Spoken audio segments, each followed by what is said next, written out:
Okay, in mini lecture two, we're going to talk about the transportation technology stack, and I call it a stack because you'll see here in a second you'll get a little better understanding of what I meant by that. But basically, it's the fact that similar to the interlocking supply chain concept that we've spoken about, um, is that what happens upstream influences what happens downstream, and when you're in the transportation side of it, you're at the wrong end of that funnel, let me tell you.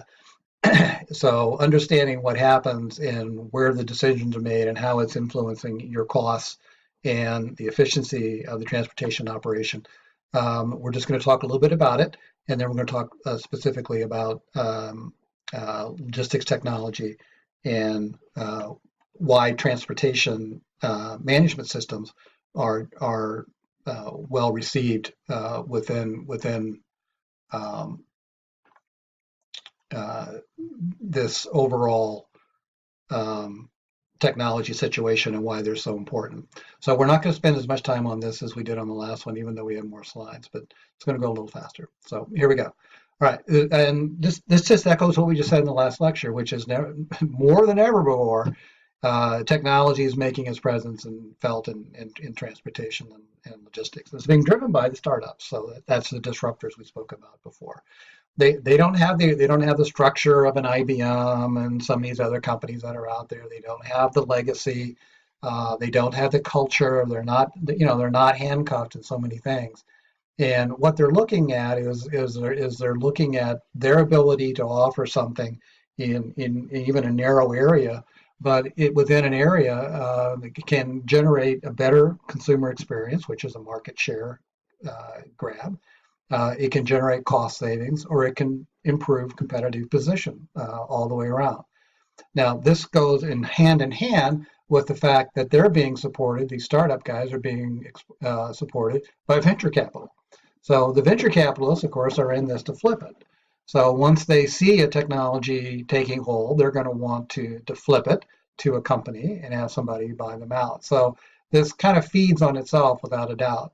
But right now, we don't exactly know what's going to happen. We don't exactly know what the outcome is. We've saw the timeline in the last lecture, but a lot of that is dependent upon what the regulators can do because of the nature of the industry again, and as well as adoption. So there's as it stands right now, we still have asset-based 3PLs. We still have drivers in the cab. Not that much has changed. Even though we've been talking about autonomous cars now for a few years, um, actually probably more than that, but I mean most recently with any concerted effort or recent effort over the last few years, and we're still not there. So we're starting to see the trials kind of take place now, but this is not something you just turn on and turn off like an app. You get an app today, you're connected, okay? But when you're talking about something like this, you've got a long ways to go with multiple players of it. And as I said in the last time, most of what we're doing is to improve cargo visibility, and most companies now don't have the technology to do that. They operate in the dark, is what they say. So if they didn't, they wouldn't do some of the things they're doing. So so that's the proof of the pudding, the proof of concept, if you will, is that there's a lot of opportunity here that is on the table because we have so many players who haven't moved past the transactional side of this discipline to the strategic side, and then ultimately to the competitive positioning side and the consumer experience. But there's a lot of things happening. I think everybody is kind of taking a hard look at paperwork and saying we got to get out of this. They're all trying to understand what's happening in their supply chain. In some cases, are being forced to, like slave labor type things that are required. The wood, if you remember, there's sustainable wood rules. So there's a lot of activity, a lot of debate going on right now. It's going to happen, but it's going to take a while. And so what are we talking about here? We're talking about this. This is a slide I was talking about. Here's the ERP sitting down here. So this is the inside out, and this is the outside in. So we're focused here. We're focused on structured data and versus focusing on all this connectivity out here that needs to take place upstream within the network to drive what's taking place here. So this fundamentally is the reversal of the flow that most companies operate under. So this is the structure. So, and the other thing is most companies are just capturing just a fraction of this. They don't have the technology to capture a whole lot. So this is the gigabyte issue here we have is it's more organizational than anything else, but the complexity of the organization is also driven by the security side, right? I mean, you just can't connect with everybody without knowing that partner is as secure as you need it to be, and that your information is being protected as part of that. So that's part of it. But there's no question now that the data and the analytics side, the companies that look at it outside in are going to be better competitively positioned than the others. So this is the nature of what we're talking about when we talk about the technology stack. And so it starts, and then you couple it with this, which is you have a network here that has multiple stakeholders. You have customers, you have regulatory agencies, and you have carriers, and then you have the company. Okay, so all of these people need to know what's happening, in many cases, all at the same time. So you really have two things. You have a standards-based thing, and you have a network-based thing. So managing that is requires talent, to say the least. So finding that talent can be a challenge as well too. So within here, you have what takes place with your internally with all of your operating departments, your order management group, your inventory management group, your planning group, your engineering group, the warehousing systems. All these things feed each other, and so that's what we're trying to get through. Is that what's happening in the logistics stack is that this is changing the business model. It's changing the business model from one of linearity, supply chain, to network. And so that's the theme that we have to have, because now we have to transact and interact customers, suppliers, and partners. In the supply chain, one piece of information fed another piece, fed another piece, fed another piece, but the information never really moved back the other way. So as it does in this particular model. So everything is picking up speed. That's what we're looking at. And when you think that, according to IBM, that 65% of the value of a product now comes from some supplier somewhere in the world, then the power and the need for this connectivity becomes really quite evident. And then you couple this with how, if you don't have it, how do you keep up? How do you keep up with an Amazon? How do you keep up with, I mean, Walmart can't keep up with Amazon. Now they're under attack on the grocery side with the acquisition. They can't keep up with Amazon. Amazon anticipates what you need, and we all fall for it. Okay, so how do you keep pace? How do you stay ahead? How do you adopt and exceed? How do you just not become another Me Too? How do you do all this and at the same time manage the risk and go through the volatility that's out there in your customer base and your supplier base with your government partners and all the uncertainty that's out? How do you do that? Well, you do that from the supply chain. So that's, as I intimated before, the supply chain is it looked as a supply chain, not as a department, but as a process. The supply chain is what really drives the business at the end of the day. So this is what we're looking at. And why does it do this? It does this because we're looking at suppliers, we're looking at quality, we're looking at the delivery, we're looking at cost, customer service, the customer experience, which is more and more important, and the profitability of doing all that. So all this is all this is managed within the supply chain. And so therefore the integration and the linkage between all the components of the supply chain, which we've already defined before, is the objective here. So it's that lack of the visibility and transparency that is the hurdle. That's the hurdle. The warehouse management system doesn't know. You'd think it would, but it doesn't know what the transportation management system needs. The decision on how orders are released into the warehouse management system directly impacts the efficiency of the transportation side. If you don't know how they're doing that, and then you're just reacting to perhaps a bad process. So you want to be part of that. Not that they're bad, your colleagues are bad people. They just may not see that. They may think, oh, well, you're getting this down on your end. Okay, you're seeing all this. But what are you seeing, and what are they doing that may hamper or constrain you? And what could they do differently that wouldn't have any impact on their productivity or their accuracy or their efficiency, and at the same time allow the transportation side a big win, which means the corporation and the customer gets a big win. Same thing happens on the order management side. What's happening in order management impacts what happens in transportation. That's where we get into the metrics associated with this, which is, why am I off budget now? Well, all of a sudden we've had a warehousing problem. I've had to ship we've been shipping short, or we're not making the production on time, so we're having to use second day air. We didn't budget for second day air, so the problem reveals itself down here in transportation, but it's a result of what happens upstream.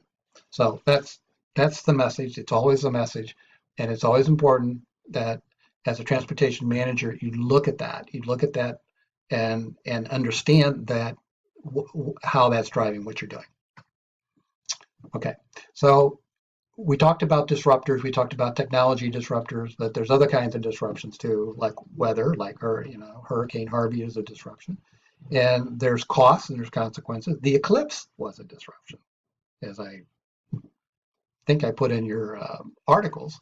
If not, I'll put it in there. Going back north from Carbondale back into Chicago was a disaster. It took over 15 hours for people to get there on a normal 5-hour trip. And so what did the carriers do? They routed around it. So that's what they did. So that's a disruption, right? So most of the people who are interested in freight visibility, which is at the ultimate day, that's all part of the visibility challenge we have, they consider that to be a service that they expect to get from their suppliers. So this is part of what the message is that when we talk about how does all this operate on an interoperable basis, where everyone in the supply chain is looking for visibility and they expect it to be part of the core service. So if you can't tell the customer where the track and trace is, if you can't tell procurement where the track or trace is, or procurement can't tell you where the track or trace is, or can't tell customer service where the track or trace is, decisions are going to be made on the basis of a lack of visibility and transparency or understanding of when it's going to be there. So this is what we're all trying to reverse right now. And it's extremely important, but it's second to cost reduction. And this is critical, because when you start working on technology business cases, you want to add technology into your group. Okay, keep in mind that that cost reduction still is paramount. There are some lesser understood benefits to this, but they will be perceived as soft costs. Most CFOs are going to be looking at cost reduction. So you have to tie it to cost reduction. Even though what you do may not be a cost reduction in your department, it may lead to a cost reduction in another area. So you've got to tie all this back to cost reduction. And then you have to monitor it and you have to own it. So we expect, as transportation managers, we expect our shippers, our receivers, and all of us expect the 3PL and the broker to let us know if there's any disruption in the supply chain. And they send us an exception message. And there's many, many carriers out there that do this, that offer that message. But where does that message go? Who does that message go to? How does that message get back upstream? So that's the integration factor that says our delivery that we expected to be to the plant today is delayed by 1 day because of the eclipse. Okay, so that's the kind of thing we're talking about. So ultimately, we're talking about this. I mentioned this, the interlocking supply chain concept, logistics concept, okay. But the whole idea that what happens down here impacts what happens up here. And what happens up here impacts what happens down there. So just like, and every one of these has a piece of technology. Somebody somewhere has a piece of technology. And this technology may not speak to any of the other pieces, or it may speak to the other pieces. Now, as a rule, technology, this is the ERP, okay? Though this can be, can probably better be done outside of the ERP.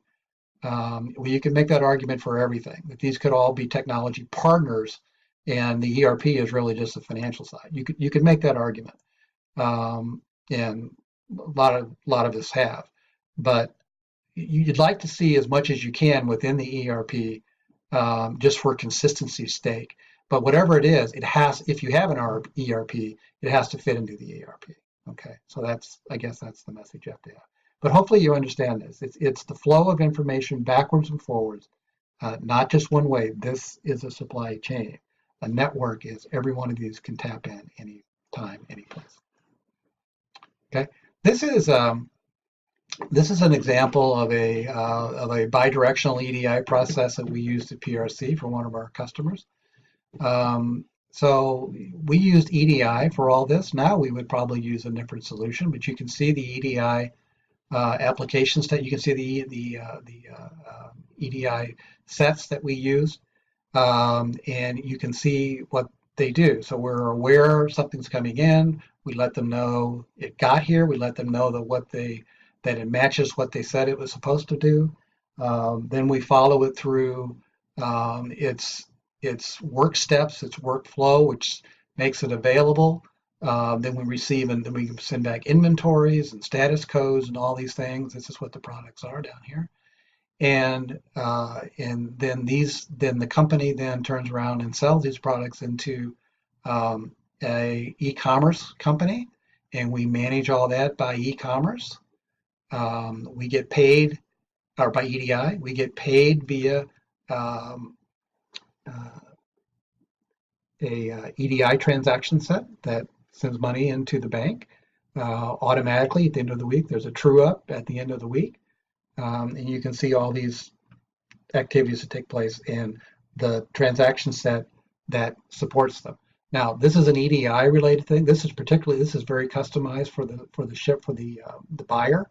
It's very customized for them. But we used FTP, we use portals, we use Direct Connect in some cases. So there's variations on this, but this is an idea. This basically says everything is automated.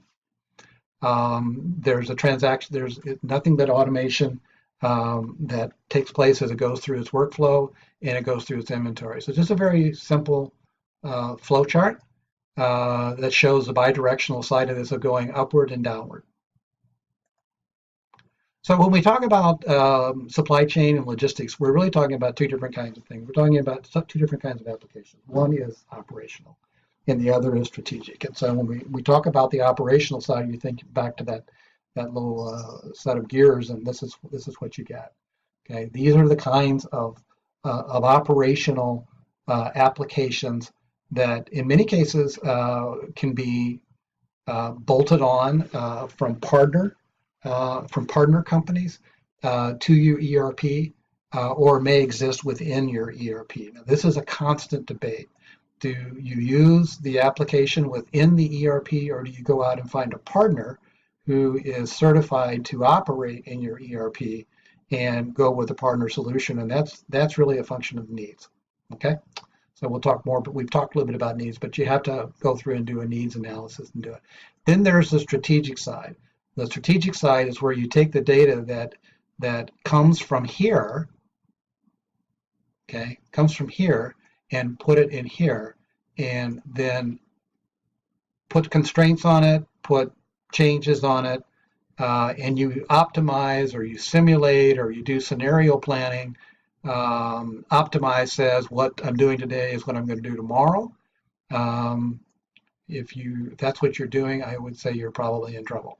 But assuming that you know what that's the case, optimization is fine. When you're simulating, you're saying, what if this happens? What if? And that's scenario planning, where you're looking at it and you're saying, I need to change certain things. So let's say, for example, I want to change the currency exchange rate, or want to change the labor productivity rate in a factory. Then what happens? So that's a scenario plan.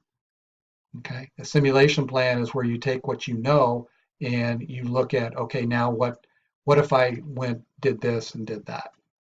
Total cost of ownership is a more expansive look at network planning. So a company like Lamasoft, which is in this space right here, does not do total cost of ownership.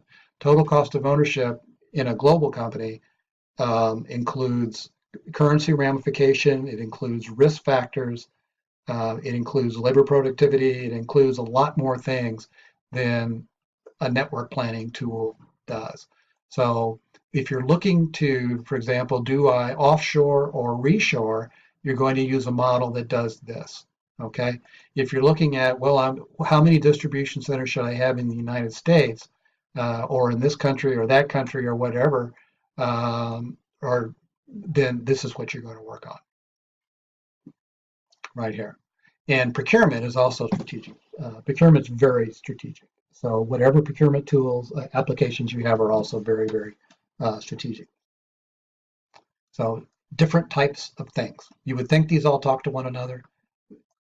They do if they're all in the same ERP environment. The problem is ERPs don't do well in most of this. So you have to decide which one of these am I going to do. And we're going to talk about that. Okay. So most companies purchase a system here. These you really don't need to buy. I mean, you know, if you're going to do this, you're not going to move a plant every year. You're going to move it every 10 years. So, you know, you don't necessarily own this kind of application. But here, this goes in and out of favor, can go in and out of favor quickly. For example, when you look at transportation management, we're on our 4th generation of TMS systems right now. So if you have a TMS system, which one is it? 1, 2, 3, or 4? And the flexibility of these systems is dramatically increased when you go from a first generation to a 4th generation. So this brings me to what I was going to talk about, which is this whole idea of how do you decide what to do, and what is the research telling us that you ought to do first? Okay, this is an Ohio State program. It came out of, it was updated in December of 2016, but this is basically what we're looking at. And what he basically talks about here is in the 1990s, we talked about business process reengineering, just-in-time enterprise resource planning, things like this. In the 2000s, we went to the B2B era. We went to the B2C era. Now we're in the execution era. We're in the direct-to-consumer, which is called D2C. We're in omni-channel, and we're looking at visibility. So this is kind of the 3 phases of where we are right now. So I need to go through this relatively quickly, or else we'll be here for another 20 minutes. But if you're going to do this, you got to make sure that you get approval for it. And to do that, these are some of the basic steps that the research outlined in terms that you need to be able to answer as part of your business case. So this is, we're going to talk about business cases here in the slide right here, the next slide. A lot of words, but it's not that hard. Really, is that you have to describe the need, you have to describe the value, and you have to describe the context.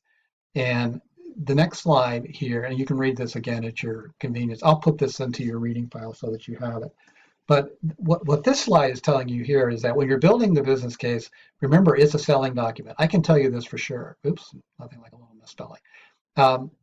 at American Home, everything we did was done through what we call an HT, an American Home Treasury document, which was a business case. And in the business case, we literally we didn't have to do all this, but if you wanted to get it approved, we didn't follow this model, but I followed very similar models, which is you talked about the description, you looked at what was the solution going to provide, when was it going to do it, what was the ROI, what was the budget impact, and you had to own this every step of the way. Now, the one thing I would tell you, and you can see that a lot of people did not do that. The research showed that a lot of people did not address all points in their business case. My advice to you is do this in the business case. No matter what technology you do, use it. The other thing I would tell you from writing a business case perspective, put your conclusion on the front page. So you have a project description, this is what we want to do, and here are the financials and the ROI and everything to support it. The reason I say to do that is because when you get into the C-suite, they're not going to read 30 pages, and on page 31 you put your conclusion. They're going to read page 1 and 2. And so you need to put, I strongly recommend this from a business case writing perspective, put your answer up front. Put it up front. Let them read the 2 pages. If they want to go further, you've got all the detail to back it up. But get your point across in the first. In fact, in American Home, we said do it on the first page because the first page was an actual document itself. But you have to do it early in the game to one, keep their interest, attract their interest. Okay, but answer this. This is what you need to do. Look at it. Okay. So we looked at here. The research looked at what did the physical supply chain need to have in order to make investments, and where was the best return on that investment. And when you looked at this one down here, you could see that this was a ranking of that they felt that the systems they felt was very important to it, and the TMS ranked number 3. Okay, but most people said that the in-house or the ERP solution was not adequate to do the job, which is got back to what I said before. But they said that as an extension of the ERP, that the TMS was the most important thing that people had to have. If you were going to go outside the ERP, go outside with the TMS. SCV stands for supply chain visibility. So this is your control tower here. And then you have WMS down here. So this is what the research showed, that the TMS was the number 1 thing you should look at. Okay. So even with that, okay, it has to show, you have to do this in the context of cost and cost reduction. So cost reduction may not be in your department, but there has to be some kind of cost reduction ascribed to it. So these are some things that you can look at. This talks about ROI, okay? And it says this is what the research said the ROI was to get back, and you can see right here where TMS did very well over the short term. You can see very few of these do very much in the short term. Parcel management, of course, is part of a TMS in its own way. So parcel management and TMS and non-parcel management stood out as the fastest ROI on systems of this type. So you can see right here that from a value perspective, the research supports this is where you need to go. Then you look at this, and this also basically summarizes what we saw before and said this is, if you look at it and you weight it, the TMS shows up as the number 1 project that companies should take on from a cost savings perspective and from a value perspective and an ROI perspective. So this leads us into where you may want to start. The WMS did well, but its implementation is longer than a TMS. But as you're going to see here in the next section, the TMS is a very complicated implementation as well. Got another typo. Oh God. So here is the study conclusion, and I just built the box around the TMS and the parcel system. I mean, the research supported itself. And this led us to where we needed to go, and basically gives us a roadmap in terms of, if you do warehouse management, you're giving up some of these other things. If you've already done these other things, then what you need to look at and say, am I in, which generation am I in? Because the fourth generation is generally, it's much more flexible, it's much more self-configured than what you have in earlier generations. So you'll be dependent on the vendor in anything other than a fourth generation system. So in the fourth generation system, you're less dependent. So where this takes us is to lecture 3, which is the transportation management system process itself, which is where I want to wind up. So we'll be back and we will take a look at that in the next lecture. Here we go.